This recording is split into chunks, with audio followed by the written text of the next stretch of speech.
Alcohol மட்டும்தான் ஈரல் சுருக்க நோயை உண்டாக்குதா, வேற எதுவுமே இல்லையா அப்படின்ற மாதிரி கேட்டிங்கன்னா எஸ் இருக்கு. அடுத்த கட்டத்தில் வந்து பார்த்தீங்கன்னா ஒரு சில வைரஸுகள், ஹெப்படைட்டிஸ் பி, ஹெப்படைட்டிஸ் சி, இந்த மாதிரி பால்வினை வைரஸுகளும் இந்த மாதிரி ஈரலை தாக்கக்கூடிய வாய்ப்புகள் உள்ளது. அதுவும் வந்து இந்த மாதிரி ஈரல் சுருக்க நோயை உண்டாக்கலாம். இது நம்பர் 2.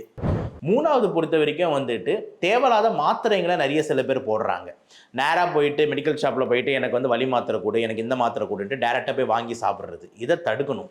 இது வந்து ஏன்னா ஆல்கஹால் மாதிரியே ட்ரக்ஸும் டேரெக்டாக லிவரில் போய் மெட்டபலைஸ் ஆகுன்றது லிவரை வந்து டேமேஜ் பண்ணுறதுக்கான வாய்ப்பு மாத்திரைகளுக்கும் உள்ளது. 4வது, இப்போ ஆன்லைன் ரொம்ப அதிகமாக இருக்கிறதுனால வெயிட் குறைக்கிறதுக்கான பவுடரு, உங்களோட உடம்பை டீடாக்ஸ் பண்ணுறதுக்கான பவுடரு, இந்த மாதிரி நிறைய விஷயங்களை வந்து பார்த்தீங்கன்னா வந்து ஆன்லைனில் நம்மளுக்கு விற்பனை பண்ணுறாங்க. அந்த பவுடரில் யார் செய்யறா, என்ன கலக்கிறா, எங்கேருந்து வருது எதுவுமே தெரியாது.